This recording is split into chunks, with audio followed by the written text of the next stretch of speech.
Yes, I see. Good news, everyone! Stellaris Developer Diary 281 has come out, and the mystery deepens yet further. There is no doubt whatsoever in my mind that the entirety of this dev diary is teasing one of the features we're going to be getting with the next DLC, which has yet to be announced. The fact that they're teasing the DLC like this, well, I suspect that means we could be hearing something about a new DLC any day now. And for those of you that wanted some primitive rework coming, I think you're going to be in for a very, very happy surprise. So without any further ado, let's dive in and see if we can uncover some of the mystery of today's developer diary. So the latest dev diary by Eladrin, the game director himself, is titled A Message from Minimar Specialized Industries. And we start off with incoming message, Decrypting. Now, I believe this is a follow-on from the end of Dev Diary 280, where we saw that contact is coming. We had that interesting GIF and everything there. So this is almost certainly a follow-on from that narrative. Contact was coming, contact has now arrived, and we are getting a message. First off, there is a beautiful piece of artwork included here. This is the starting piece of the dev diary, this artwork, and what can we see? Well, it's clearly some sort of trophy hall or possibly an art hall. We've got lots of busts of different aliens down the corridor, and at the end, what looks to be a statue with a planet or something, possibly an ecumenopolis. It could be that could be an ecumenopolis there maybe, and what may be a solar system or lots of other planets held up above. I think all of this screams uplift trophy center or possibly museum. That's what I'm kind of thinking, something along those lines.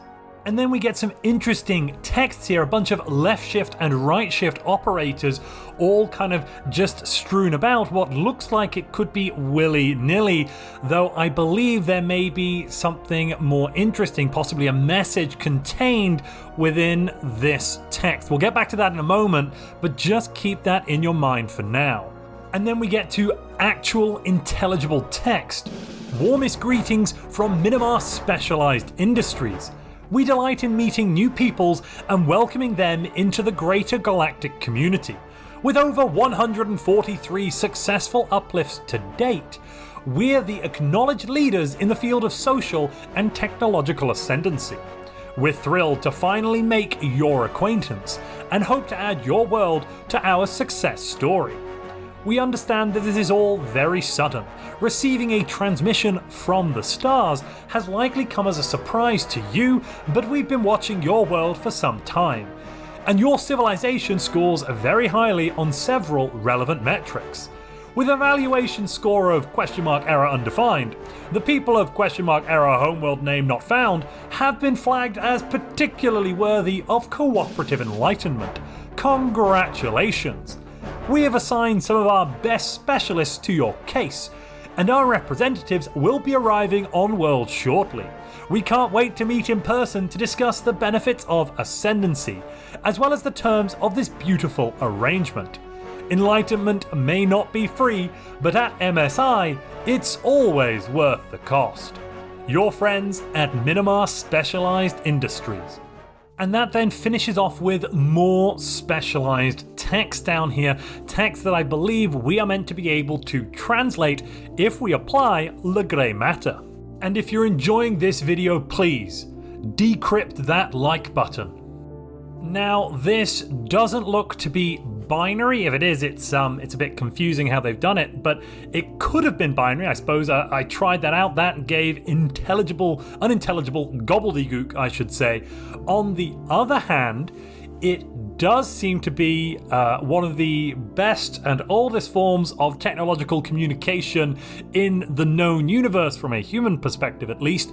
That is smoke signals. No, it's not smoke signals. It's actually Morse code. When we strap that bad boy into Morse code and work out which one is the dot and which one is the dash, because there is a right and a wrong way round to this, of course Morse code is its own system, we end up getting out from the top message Do not trust them. And then from the bottom message, this is a trap. Now, what does all of this mean when it comes to Stellaris DLC and the future of the game? Because there's quite a lot going on here.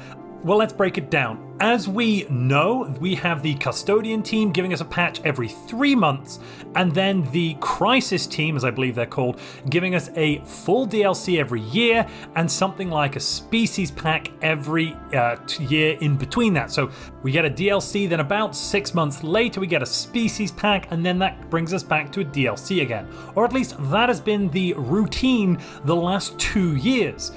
What does this mean? Well, this means we're due for a DLC coming in possibly May or possibly April, somewhere around that time. And all of this could be hinting at, and I suspect it is hinting at, what the content of that next major DLC is going to be. So we had Overlords last year in 2022. This year, well, we don't know what it's going to be called yet, but it seems that Primitives and Primitive Enlightenment are going to be at the forefront of this DLC. Yes, the Minmar specialized industries do seem to be entirely focused on, or seem to be some sort of megacorp focused on the uplift of Primitives, which does come at a cost. There is some sort of political shenanigans going on here, because buried inside the message from the Minmar, we do get another message telling us to run the heck away. Not that we can, because I'm suspecting we are a pre-FTL civilization when we receive this. That could also mean we're going to be getting a new origin, a primitive origin, something that a lot of people have wanted for some time, though personally I'm not entirely sure if they can pull that off and still be interesting. I can't imagine spending 30 years stuck on a single planet, just kind of doing the management of just one world. Possibly there's lots of events to it, possibly it's going to be quite fun along that line, but we will have to wait and see. What cannot be denied, however, is the fact that, as I mentioned before, Primitives are going to be at the forefront of this DLC. It's going to be, I believe, the Primitive DLC. Until the devs deign to give us more information, however, we are just going to have to wonder and think. Let me know your thoughts, what you think the next DLC is going to be. Do you think this dev diary, this message, is even a hint at the new DLC? Because it could possibly be a hint at patch 3.7, the next Custodian patch we're going to get our hands on, though I'd be surprised if they are able to bring in such large features as a rework to Primitives and Primitive Enlightenment. But do let me know your thoughts down in the comments below. But until we do get more information, I hope to see you on both Saturday and Sunday. We have a very busy weekend coming up this weekend. Saturday is the final of my first tournament of the year, Montu's Multiplayer Madness, with a combined prize pool of $1,200 US. That's going to be on Saturday at 6 p.m. CET.